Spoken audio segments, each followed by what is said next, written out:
Time folding ரொம்ப simple தாங்க. இப்போது எக்ஸ் ஆஃப் என் சொல்லி இருக்குது அப்படின்னா, டைம் ஃபோல்டிங்னா எக்ஸ் ஆஃப் மைனஸ் என் அப்படின்னா என்னங்கிற மாதிரி கேட்பாங்க, வேறு ஒன்றுமே கிடையாது. ஓகேவா? இதை வந்து நம்ம ஸ்ட்ரெயிட் ஃபார்வர்டாக எக்ஸாம்பிள் வச்சு பார்த்தோம்னா உங்களுக்கு கொஞ்சம் ஈஸியாகவே புரியும். டைம் ஃபோல்டிங் ரொம்ப முக்கியமான ஒரு டாபிக் இது ஆக்சுவலாக. யா, கொஷின் நம்பர் 1 எக்ஸாம்பிள் பாருங்கள். X of n equal to same 0, 1, 3, 4, 4. போன கிளாஸில் பார்த்தா அதே எக்ஸாம்பிள், ஒரு எக்ஸாம்பிள் வச்சு பார்க்கலாம். ஓகே, கொஞ்சம் உங்களுக்கு ஈஸியாக இருக்கும். யா, இது வந்துட்டு எந்த இடத்துல எடுத்ததுன்னு தெரியல. இந்த கொஸ்டின் நம்ம எனக்கு பிடிச்சிருக்கு. ஸோ இதை வச்சு நம்ம பார்க்கலாம். Yes, x of n equal to 0, 1, 3, 4, 4 சொல்லியிருக்கு. இப்போது எக்ஸ் ஆஃப் மைனஸ் என் அப்படிங்கிற மாதிரி கேட்குறாங்க. என்ன பண்ணுவீங்க? ரொம்ப சிம்பிள். ஃபர்ஸ்ட் இருக்கிற ரெஃபரன்ஸ் நான் போட மாட்டேன் பாருங்கள். ரெஃபரன்ஸ் வந்து இங்கே இருக்கும். ஓகேவா? ஸோ இந்த மாதிரி கொடுத்துட்டு உங்களை வந்துட்டு சால்வ் பண்ண சொல்கிறாங்க அப்படின்னா ரொம்ப சிம்பிள். இது ரொம்ப ரொம்ப சிம்பிளான ஒரு டாபிக். இது நீங்கள் என்ன தெரியுமா பண்ணணும்? எக்ஸ் ஆஃப் மைனஸ் என்னன்னு போட்டுட்டு அப்படியே உல்ட்டாவாக மாற்றி எழுதிருங்க. வேறு ஒன்றுமே பண்ண வேண்டாம். அப்படி என்ன பண்ணணும்? உல்ட்டாவாக மாற்றி எழுதிடணும். இப்போ இந்த மாதிரி இருக்கா, இது அப்படி மாற்றி எழுதணும். எப்படி வரும்? 4, 4, 3, 1, 0. அந்த ரெஃபரன்ஸ் மாறவே கூடாது. ரெஃபரன்ஸ் எங்கே இருக்குது, எந்த லெட்டரில் இருக்குது, ஸோ அந்த லெட்டரில் கரெக்டாக ரெஃபரன்ஸை போட்டுருங்க. முடிஞ்சு போச்சு.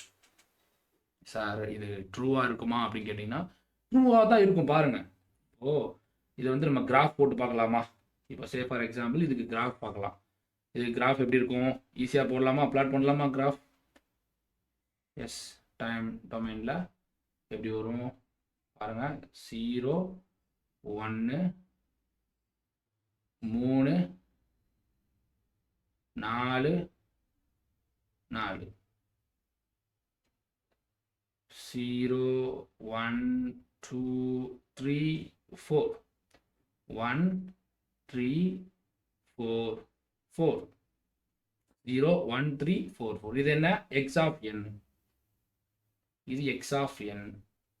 ஓகே யா, இப்போ இந்த கிராஃபை கொடுத்துட்டவங்க எக்ஸ் ஆஃப் மைனஸ் என் என்னன்னு கேட்டால் என்ன பண்ணுவீங்க? எக்ஸ் ஆஃப் மைனஸ் என்னு சொல்லி கேட்டால் என்ன பண்ணுவீங்க? ஃபர்ஸ்ட் கொடுக்கப்பட்ட கிராஃபுக்கு நம்ம என்ன செய்யணும்? இந்த டைம் டொமைனில் வந்துட்டு ஈக்குவேஷன் ஃபார்ம் பண்ணிவிட்டு அதுக்கப்புறம் நம்ம என்ன செஞ்சிடலாம்? சிம்பிளாக இந்த மாதிரி போட்டு சால்வ் பண்ணிடலாம். யா, இப்போ பாருங்கள், எக்ஸ் ஆஃப் மைனஸ் எண்ணுக்கு நமக்கு இருக்கா? ஸோ எக்ஸ் ஆஃப் மைனஸ் எண்ணுக்கு என்ன வரும்? இது 0ங்க. கரெக்டாக? -1, -2, -3, -4. அப்படியே போடுங்க கிராஃபை. அவ்வளோதான், முடிஞ்சு போச்சு. எக்ஸ் ஆஃப் மைனஸ் என்ன சார் வரும்? ரொம்ப சிம்பிள், இந்த மாதிரி வரும். இது n, x of minus n. Folding அப்படிங்கிறதுனால இங்கே சைடில் தான் அதிகமாக வரும். S, okay. 0 பாருங்க, என்ன இருக்குது? 0ல் என்ன இருக்குது? 0ல் 0 தான் இருக்குது. சரி, ஓகே, 0ல் 0 தான், ரைட்டு. அப்புறம் -1ல் 1 இருக்குது. -1ல் 1 இருக்குது. அப்புறம் -2ல் 3 இருக்குது. 3. -3ல் 4 இருக்குது. 4. அப்புறம் 4. அவ்வளோதாங்க, முடிஞ்சு போச்சு. ஸோ -1, -2, -3, -4. ஸோ எக்ஸ் ஆஃப் எண்ணுக்கு எக்ஸ் ஆஃப் மைனஸ் எண்ணுங்கிற ஃபோல்டிங்கை ஈஸியாக நம்ம என்ன செஞ்சாச்சு? ஃபைன் பண்ணியாச்சு. அவ்வளோதான். இது ஒரு இன்ட்ரெஸ்டிங்கான கொஷின். ஓகே யா, இப்போ நம்ம மெயினாக வந்துட்டு ஏன் இதை இப்படி சால்வ் பண்ணணும்? கிராஃப் கொடுத்தேன்னா நான் வந்துட்டு எனக்கு வந்து என்னுடைய கோச்சிங் டீச்சர் வந்து எப்படி சொல்லி கொடுத்தாங்கன்னா, இது ஃபோல்டு தானே பண்ணணும், அப்படியே இந்த மாதிரி மிரர் பண்ணிடுங்க அப்படிங்கிற மாதிரி சொல்லி கொடுத்தாங்க. நீங்கள் என்னென்னா இப்படி இதை வந்துட்டு டிரைவ் பண்ணணும்னு சொல்லி சொல்கிறீங்களே. கிராஃப் கொடுத்தாங்கன்னா கிராஃப் வந்துட்டு ஈக்குவேஷன் ஃபார்மெட் கொண்டு வந்து அதுக்கப்புறம் இப்படி பண்ணணும்னு சொல்கிறீங்கன்னு சொல்லி கேட்டிங்கன்னா ஒரு எக்ஸாம்பிள் நான் உங்களுக்கு காட்டுறேன். அந்த எக்ஸாம்பிள் பார்த்தீங்கன்னா உங்களுக்கு புரியும் நான் ஏன் வந்து உங்களை இந்த மாதிரி பண்ண சொல்கிறேன் அப்படின்னு சொல்லிட்டு. இப்போது இதான் கொஸ்டின். ஓகே, இதான் கொஸ்டின். இதுதான் கொஸ்டின். எக்ஸ் ஆஃப் என் கொடுத்துருக்காங்க. கொடுத்துட்டு அவங்க என்ன கேட்குறாங்கன்னா ஃபைண்ட் எக்ஸ் ஆஃப் -n + 2 என்ன அப்படிங்கிற மாதிரி கேட்டாங்கன்னா என்ன பண்ணுவீங்க? இதுக்கும் இருக்கு, இல்லைன்னு சொல்லலை, இதுக்கும் இருக்கு. இதுக்கும் ஒரு வேலை வந்து சால்வ் பண்ணலாம். பட் மறந்து போகிறதுக்கான வாய்ப்பு ரொம்ப அதிகமாக இருக்குது. ஸோ நான் என்ன சொல்கிறேன் அப்படின்னா, உங்ககிட்ட பேசிக் ஸ்ட்ராங்காக இருந்துச்சுன்னா இதெல்லாம் ரொம்ப ஈஸியாக சால்வ் பண்ணிட முடியும். என்ன பண்ணணும், ஃபஸ்ட்டு கொடுக்கப்பட்ட கிராஃபுக்கு எக்ஸ் ஆஃப் என் அதுக்கான ஈக்குவேஷன் எழுதணும். என்ன வரும், x of n equal to 0 1 3 4 4 சிம்பிளாக எழுதிடலாம். கரெக்டா? அப்புறம் ரெஃபரன்ஸும் சிம்பிளாக எழுதிட முடியும். போட்டாச்சு. Right. X of minus n plus 2 அப்படிங்கிற மாதிரி இருக்குது. இது எப்படி சார் சால்வ் பண்ணணும்னு சொல்லி கேட்டிங்கன்னா, ஃபஸ்ட்டு ஃபோல்டிங் பண்ணுங்க. அப்புறமா என்ன பண்ணணும், ஷிஃப்ட் பண்ணணும். டைம் நம்ம கண்டினியூஸ் டைமில் படித்த மாதிரி தான். எக்ஸ் ஆஃப் மைனஸ் என் என்ன வரும், எக்ஸ் ஆஃப் மைனஸ் என் என்ன வரும், சிம்பிள் அப்படியே மாற்றி எழுத போகிறோம், வேறு ஒன்றும் இல்லை. என்ன வரும், 4, 3, 1, 0 அப்படின்னு எழுதிட்டு அந்த ரெஃபரன்ஸ் வந்து நம்ம என்ன செஞ்சிருவோம், அப்படியே விட்டுருவோம்.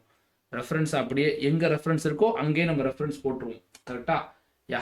இப்போ எக்ஸ் ஆஃப் நான் சொல்கிற ஒரே ஒரு விஷயத்தை மட்டும் ஞாபகம் வச்சுக்கோங்க, ரிவர்ஸ். என்ன ஞாபகம் வச்சுக்கணும்,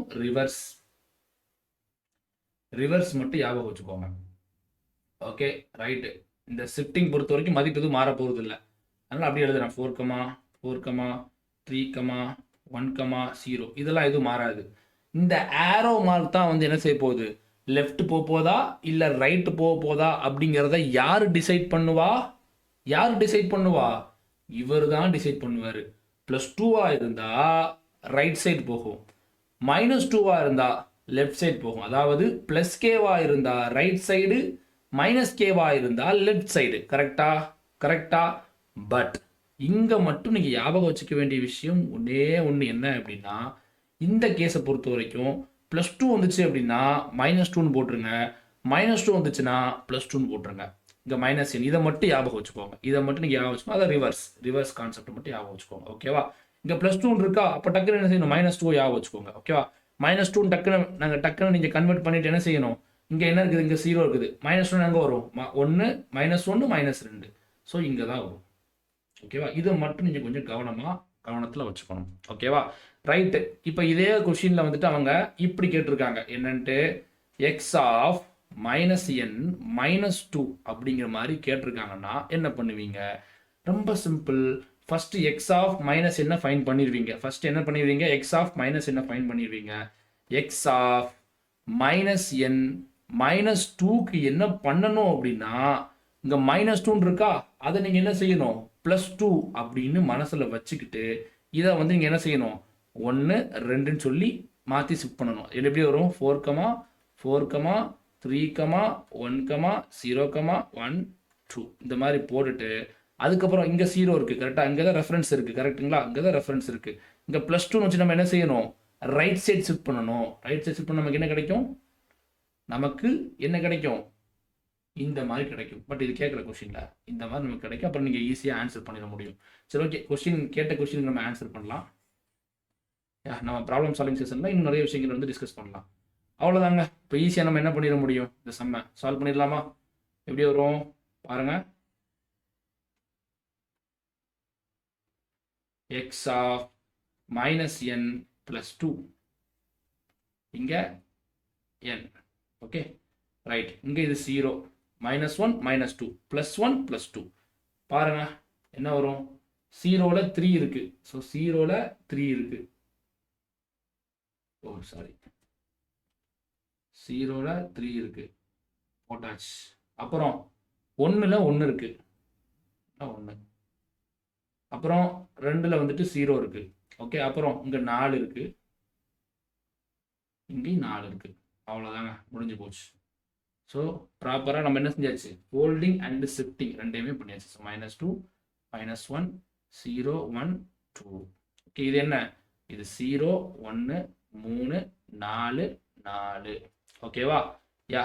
ஸோ எக்ஸ் ஆஃப் n கொடுக்கப்பட்ட கிராஃபுக்கு எக்ஸ் ஆஃப் -n +2 அப்படின்னு சொல்லி ஃபோல்டிங் ப்ளஸ் ஷிஃப்டிங் பேஸ் பண்ணி கொஸ்டின் வந்துச்சுன்னா ஃபர்ஸ்ட் நீங்கள் பண்ண வேண்டியது என்ன, ஃபோல்ட் பண்ணிடுங்க. ஃபோல்ட் பண்ணதுக்கப்புறம் நீங்கள் வந்துட்டு நார்மலாக பண்ணுற ஷிஃப்டிங் கான்செப்டை ரிவர்ஸில் பண்ணணும்.